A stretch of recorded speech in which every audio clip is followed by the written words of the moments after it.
السلام عليكم ورحمة الله وبركاته. ازيكم عاملين ايه؟ يا رب كلكم تكونوا في افضل صحة واحسن حال. ان شاء الله النهاردة هنشارك مع بعض فيديو الفراخ. هنعمل مع بعض ألذ واطعم واسرع فراخ ممكن تعمليها. هنسويها على عين البوتاجاز بطريقة سهلة جدا وبسيطة وما خدتش مننا اي وقت. طبعا لما تعمليها بالطريقة دي، الطريقة دي غطت على الفراخ المشوية وغطت كمان على الفراخ الحاتي، يعني هتنسى اي طريقة عملتي بيها فراخ قبل كده. طبعا وهناخد منها كمان شوية صوص حلوين كده نحطهم على الرز او ناكلهم بعيش زي ما يعجبك. يلا نبدأ على بركة الله، نشوف المكونات والمقادير وطريقة التحضير ونقول بسم الله الرحمن الرحيم. اللهم صل وسلم وبارك على نبينا محمد صلى الله عليه وسلم.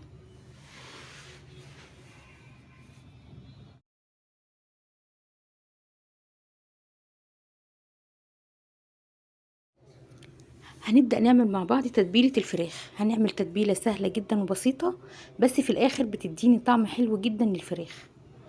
معايا هنا 3 من الطماطم، انا بشرهم كده في المبشرة، وممكن تقطعيهم بالسكينة او تخفقيهم في الكبة.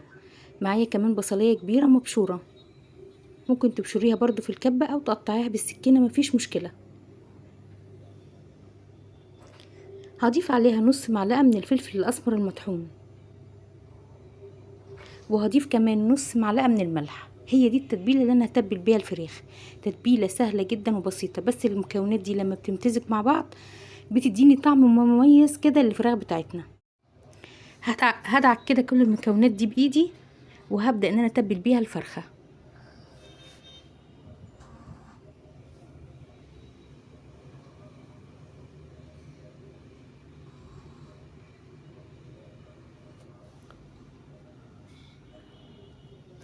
ده شكل الفراخ بتاعنا.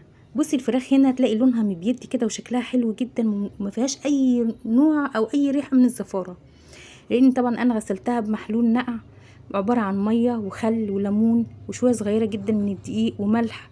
فنقعتها في الميه دي مقدار تلت ساعه، وبعد كده شطفتها، فبقت شكل الفراخ بتاعتي باللون الابيض اللي انت شايفاه ده، وفي نفس الوقت ما فيهاش زفاره. واهم حاجه في اي فراخ بتعمليها انها ما يكونش فيها اي ريحه زفاره، عشان تقدري تاكليها بكل ريحتها حلوه جدا. ببدأ زي ما انت شايفة كده. طبعا انا عاملة في الفراخ بتاعتي كده تشريحات بسيطة عشان تقدر التتبيلة تخش وتمتزج كده جوه اللحم. زي ما انت شايفة كده بحط التتبيلة اللي احنا عملناها دي، بدعك بيها الفرخة كويس او بدعك بيها القطعة وبدخلها تحت الجلد. طبعا انا هعمل الفرخة كلها بالشكل ده. طيب مدة التتبيل قد ايه؟ انا بصراحة سبتها ساعة، يعني انا سبتها ساعة في الخليط ده. ممكن حضرتك تسيبيها ساعة ساعتين، تعمليها من بالليل للصبح زي ما يعجبك. كل ما فضلت في التتبيلة كل ما اديتك طعم حلو وريحة حلوة جدا للفراخ، وكل ما اللحم كده شرب من التتبيلة دي وبقى طعمه حلو. هنبدأ بقى نروح على عين البوتاجاز، ومعانا حلة على النار فيها معلقة من الزبدة، وهضيف معاها كمان معلقتين من الزيت. وممكن تستخدمي زيت بس، وممكن تستبدلي الزبدة بمعلقة صغيرة من السمنة النباتي.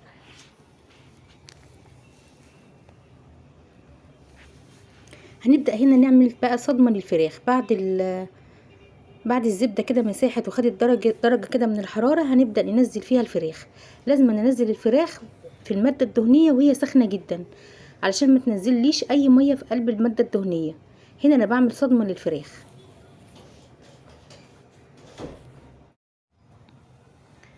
وهنرجع للفراخ بتاعتنا بعد دقيقتين، هنقلبها على اليمة التانية. طبعا ما نسيبهاش على البوتاجاز لان هي بتاخد صدمة بسرعة. وزي ما انت شايفاها خدت لون معايا بالشكل ده. انا كده قلبتها على اليمة التانية وهسيبها دقيقتين. خلاص الفراخ بتاعتنا خدت صدمة حلوة اهي. هنبدأ بقى نضيف الخضار بتاعنا. معايا بصلتين مقطعهم، بصلتين كبار مقطعهم جوانح او مقطعهم طرنشات، يعني قطعيهم زي ما يعجبك. طبعا انا مكتره شويه هنا من البصل، لان البصل مع الوصفه دي بيتاكل بعد كده بالعيش، بيديني طعم حلو جدا. معايا نص كيلو من الطماطم مقطعاه مكعبات، واربع فلفلات رومي مقطعاهم جوانح زي ما انت شايفه كده. معايا كمان معلقه صغيره هنا من الثوم المفروم. ممكن تستغني عن الثوم لو انت مش بتحبي الثوم في اللحوم. ضفت بقى التوابل. هنضيف 4 ورقات من الورق اللوري. انا هنا التوابل بتاعتي هضيف ربع معلقه صغيره من كل حاجه.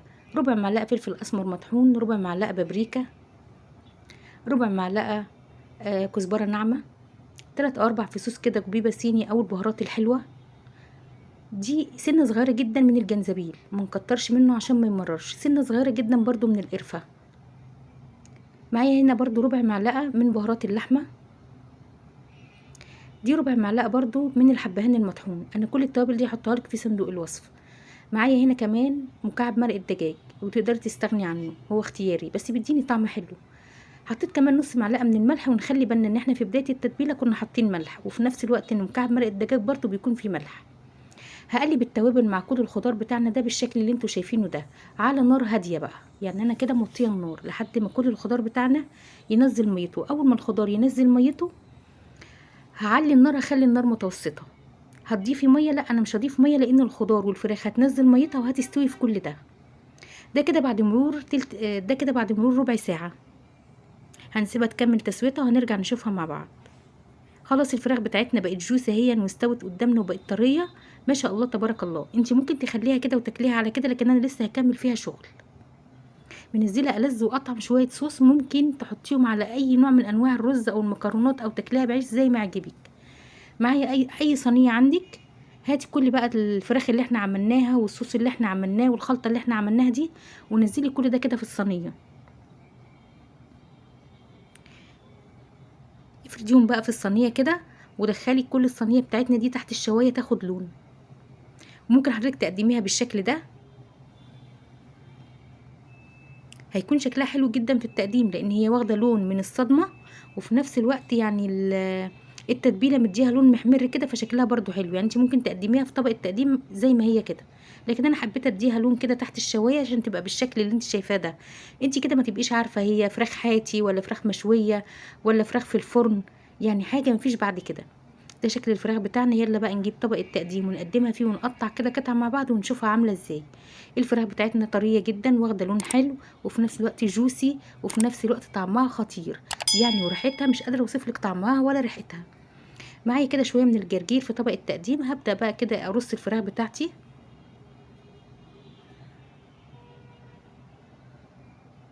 بالشكل ده. ممكن طبعا تستغني عن الجرجير وتحطي الصوص بتاعنا ده كله في الطبق، في اسفل الطبق، وترصي الفراخ فوقيها. بس اللون الاخضر لما بيكون في الطبق مع تقديم اي لحوم بيكون يعني الشكل مبهر كده، ويعني طبعا بيعجب العين. طبعا العين بتاكل قبل اي حاجه. هبتدي بقى ان انا اجيب شويه كده من الخضره كمان. يعني انا هنا شويه من البقدونس، اجرنش بيهم كده الطبق بتاعنا. تفاصيل بسيطه جدا بس بتخلي لك شكل الطبق بتاعك حلو جدا. هنقطع بقى قطع كده من اللحم بتاعنا ونشوفها بقى عامله ازاي.